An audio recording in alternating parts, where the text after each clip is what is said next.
আমার মা গত বছর মারা গেছেন 100 বছর বয়সে। আমার মায়ের কিন্তু আমাদের পাড়ার ছাত্রীরা বেশি সেবা করতে। আমরা ঢাকা শহরে আমার পাশের যে নেইবার তাকে চিনি না, তার খোঁজখবর রাখি না। একটা বিল্ডিং এ যদি ধরেন 15-20টা ইউনিট থাকে, হয়তো প্রবীণকে অ্যাটেন্ড করার মতো প্রবীণের সংখ্যা 1-2 থাকে। আমরা জীবনেও তাকাই দেখি। আমরা ঢাকা শহরে একটু বসি, মাদুল একটা রেস্টুরেন্ট আছে মাতৃপক্ষে, ওটা আমাদের অফিস। আমরা তাকওয়া মসজিদ ইমাম সাহেব সাইদুল ভাইকে দিয়ে একটা মসজিদের আগে জুমার নামাজে আমরা আগে একটু বললাম যে প্রতিবেশীর হক সেটা কি শুধু গ্রামের জন্য প্রযোজ্য, এটা কি আমাদের শহরের মানুষের জন্য প্রযোজ্য কিনা, ওই আলোকে আপনি বক্তব্য দিবেন। উনি সেটা দিয়েছেন। এই কাজটা আমাদের একটু করতে হবে। আমাদের প্রবীণের সংখ্যা 130 লাখের কাছাকাছি হবে না, ওইটা আমাদের পরিসংখ্যান সেটা বলে না, এরকম আছে। কিন্তু আমি 2 কোটিও যদি ধরি, আমাদের কর্মক্ষম জনগোষ্ঠীর সংখ্যা কত? প্রায় 5 কোটি, 5 কোটি যেটাই বলে। তাহলে আমাদের কর্মক্ষমের তুলনায় প্রবীণের সংখ্যা তো কম। সেই প্রবীণের সবাই কিন্তু আপনার হেল্প প্রত্যাশা করে না, একটা শ্রেণী করে, হয়তো 50% করতে পারে।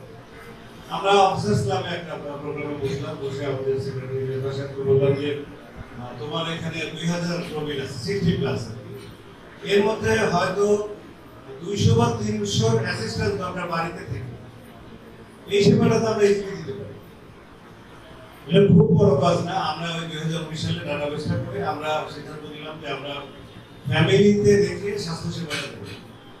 তো সেই অনুযায়ী আমাদের অতি প্রবীণ, অতি দরিদ্র, অতি অসুস্থ, এই ক্রাইটেরিয়া আমাদের 9টা গ্রামে 8টা ইউনিটের মাধ্যমে 19 সাল থেকে স্বাস্থ্য সেবাটা দিচ্ছি।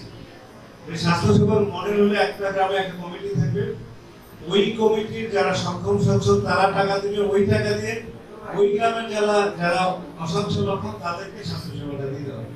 কাজে কোনো গ্রাম, যেমন আমার গ্রামে আমরা 55 জনকে সেবা দিচ্ছি, আমাদের যেহেতু আর্থিক সক্ষমতা রয়েছে, আর একটা গ্রামে 7 জনকে দিচ্ছি, ওই মডেলে আমরা কাজ চালিয়ে যাচ্ছি। আমাদের কোনো প্রবীণ আনএডুকেটেড নাই।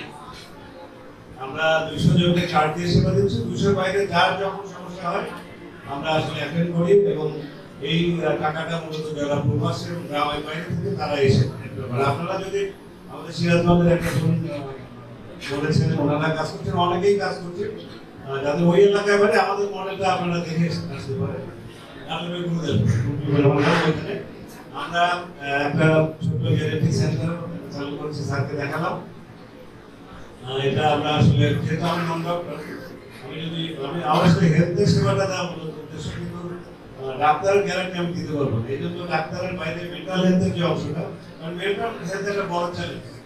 এই বুড়া মানুষের সাথে যে কথা বলতে চায়, আগে বড় ফ্যামিলি ছিল, কেউ না কেউ তার আশেপাশে বসে থাকতো, এখন আসলে দাদি নানির সাথে কেউ কথা বলতে চায়।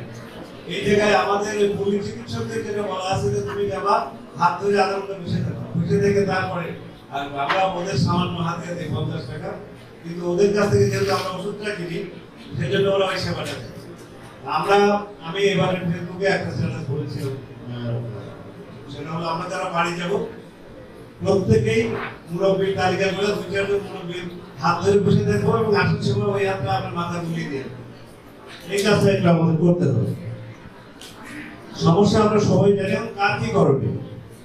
যারা শিক্ষকতা করি তাদের প্রত্যেক স্টুডেন্টকে মোটিভেট করতে হবে। আমরা স্কাউট নিয়ে একটা সমাবেশ করেছি, স্কাউটরা এখানে খুবই ভালো কাজ করছে। ডাক্তারদের খুব একটা ভালো রোল এখানে, চিকিৎসা সেবা যারা নিবেদিত, নার্স যারা রয়েছে, তারা বয়স্ক রোগীকে হাতটা বাড়িয়ে দিয়ে এগিয়ে নিয়ে আসে, তাহলে তার মানসিক সমস্যাটা অনেকটাই মিটে যায়। এবং বঙ্গবন্ধুতে ওনারা যেটা নীতিগতভাবে সম্মত হয়েছে, আলাদা একটা কাউন্টার করে দেবে, এবং টিকিটের কালারটা আলাদা করার চেষ্টা করবেন, যাতে সব জায়গায় গেলে, যেমন আমাদের এই মুক্তিযোদ্ধারা যখন জ্ঞান হাসপাতাল, তখন একটা আলাদা সার্ভিস আছে। ওই মুক্তিযোদ্ধাদের পাশে পরে যদি আমরা মুক্তিযোদ্ধার একটা আলাদা কালার করে দিতে পারি, তাহলে সব জায়গায় তারা আসলে আমরা দেখেন 10 টাকার একটা টিকিট কাটতে 2 ঘন্টা দাঁড়ায় প্যাথোলজি দিয়ে প্লাস 2 টাকা। এই জায়গায় আমাদের স্পেশাল কনসিডারেশনে নিতে হবে।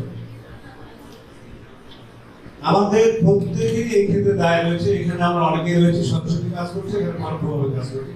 আমি একজন মানুষের দায়িত্ব নেব, তাহলে অনেকটা আমাদের সমস্যার সমাধান হয়ে যাবে।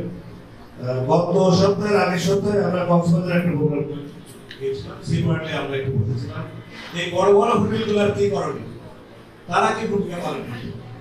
আমি বললাম যে আপনাদের এখানে ফ্যামিলির মধ্যে বাবা মা নিয়ে আসে কেন, তো বললো খুবই কম। আরেকজন বোন বলেছেন যে আসলে বাবা মাকে নিয়ে আমরা মুখ করি না। আমি বললাম আপনারা কি করতে পারেন বয়স্কদের, ওখানে আসলে দেখলাম খুবই খুবই মোটিভেটেড, বলে যে আমরা জেরিয়াট্রিক কেয়ারের জন্য আলাদা সার্ভিস চালু করবো, এবং যারা বাপ মা নিয়ে আসে, ছেলে মেয়ে তো আকর্ষণীয় তাদের জন্য সবাই করে, বাপ মা নিয়ে আসে যারা, তাদের জন্য একটু আলাদা প্লেস করবো। আর 80+ ওইভাবে বিভিন্ন বয়স অনুযায়ী যতটা ছাড় দেওয়ার জন্য করবেন, এবং সেপ্টেম্বর অক্টোবরে তারা একটা প্রবীণ সপ্তাহ সিনিয়র সিটিজেনদের জন্য একটা স্পেশাল ডিসকাউন্ট দিয়ে তারা একটা উৎসবের মতো করার জন্য অঙ্গীকার দিয়েছেন। আমরা বলেছি যে আমরা হেলথ সার্ভিস